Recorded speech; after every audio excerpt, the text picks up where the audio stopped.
What can the Celtics do? What should they do in advance of Thursday's 3 p.m. NBA trade deadline? Mike Petraglia alongside Josue Pavon here inside TD Garden.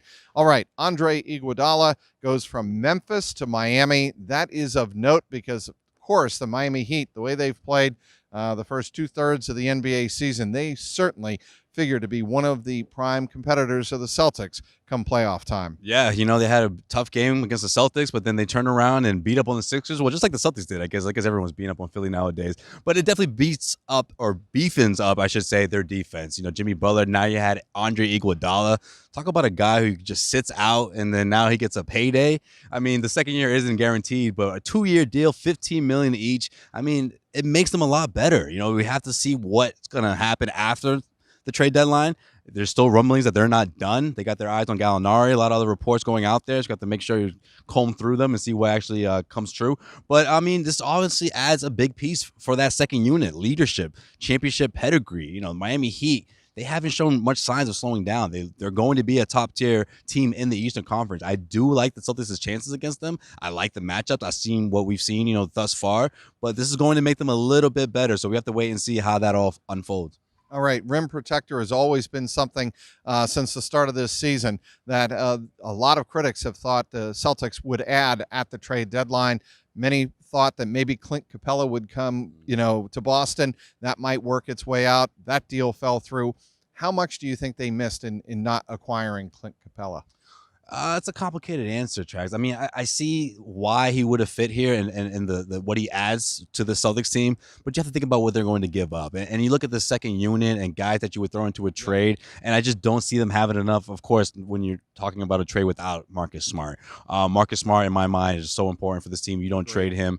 You don't want to trade any other starters. I mean, if we're talking about someone like Gordon Hayward, that really complicates things because now the Houston Rockets have to add another player, and I just didn't see them realistically going down that route, giving up two of their rotation guys for Gordon Hayward. So I just didn't see it coming true. I could see Danny Ainge trying to get a third team involved. But listen, I mean, moving forward, this team, where they were talking about Daniel Tice, we still forgotten about Robert Williams. There's potential there up front. And Brad Stevens has been able to put together wins without having that prototype rim protector that everyone's been gushing over. There's just not a lot of options out there. I do see the Celtics going into the buyout market.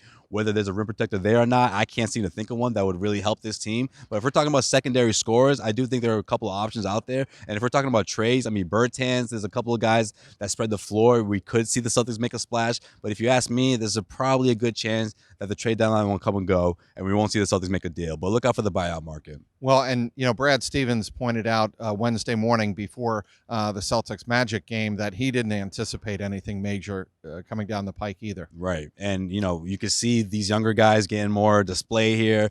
Some people would say, oh, maybe the Celtics are trying to put them on display, see if they can entice the team.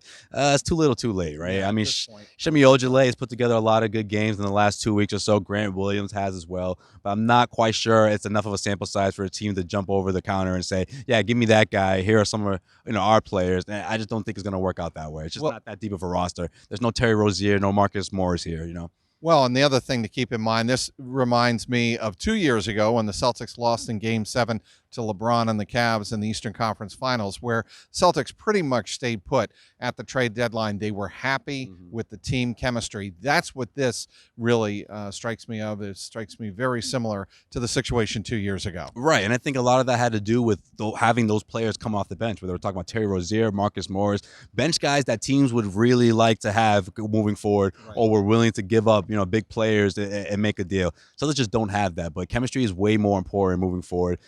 Young guys being prepared for the name to be called, also very important. So I think keeping things the way they are now is going to be good for this team, especially how tight-knit they are. I do think there's a lot to that. And then seeing the trade deadline come and go, I think will even add more to that. So the Celtics are in a good spot right now, for sure.